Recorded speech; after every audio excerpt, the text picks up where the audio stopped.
तो पाठ का नाम क्या हो गया? ठोसों का यांत्रिक गुण। ठीक है, मतलब इस चैप्टर में हम ठोस के बारे में पढ़ेंगे, उसको मोड़ेंगे तोड़ेंगे, जो भी करेंगे वो किसके बारे में पढ़ेंगे? ठोस के बारे में।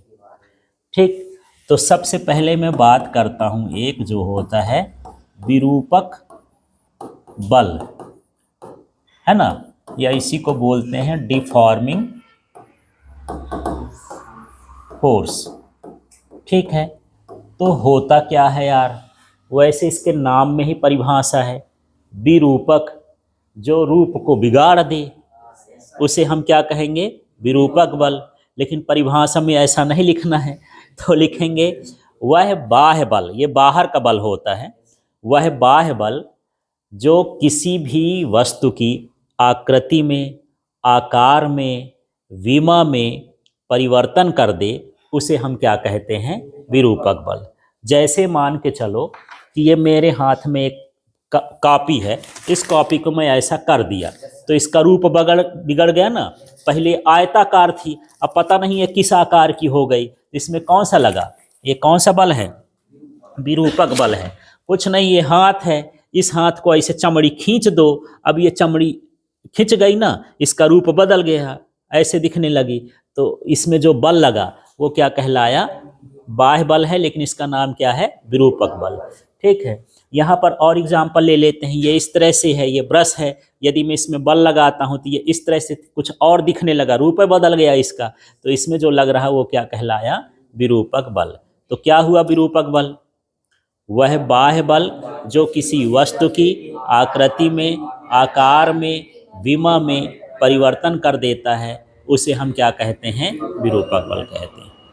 ठीक है, तो विरूपक बल समझ में आ गया। अब हम बात करते हैं यहीं पर, एक होता है प्रत्यानयन बल। ठीक, इसको बोलते हैं रिस्टोरिंग फोर्स।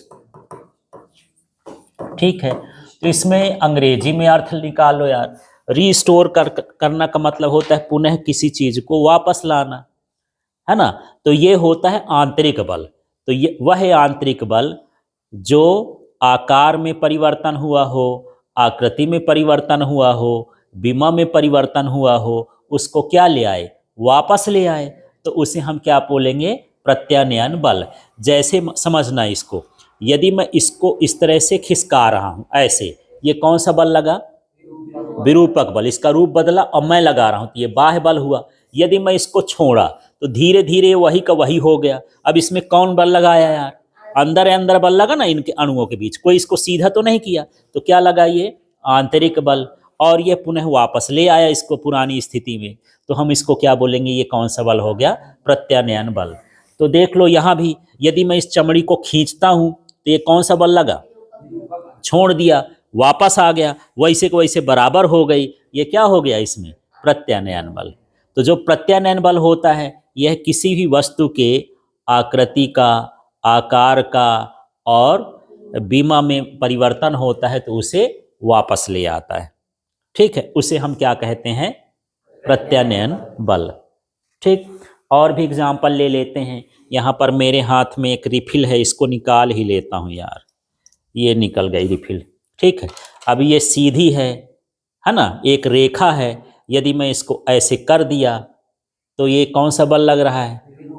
अब ये फिर सीधी हो गई, कौन इसको लाया? प्रत्यानयन बल। तो समझ में आ गया।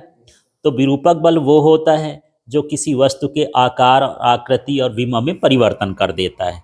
और प्रत्यानयन बल वो होता है कि यदि हम विरूपक बल हटा लें तो उसके आकार में, आकृति में, विमा में जो परिवर्तन होता है उसको पुनः वापस ले आता है। उसे क्या कहते हैं? प्रत्यानयन बल। अब इसमें किस बल का मान ज़्यादा है यार, और किस बल का मान क्या है? कम है। जैसे मैं इसमें इतना बल लगाया, मान लो 10 न्यूटन, और ये सीधा हो गया, तो कौन सा बल ज़्यादा होगा? सीधा वाला कि जो मैं खींच रहा हूँ। ठीक, तो इसमें दोनों बलों का मान क्या होता है? बराबर होता है।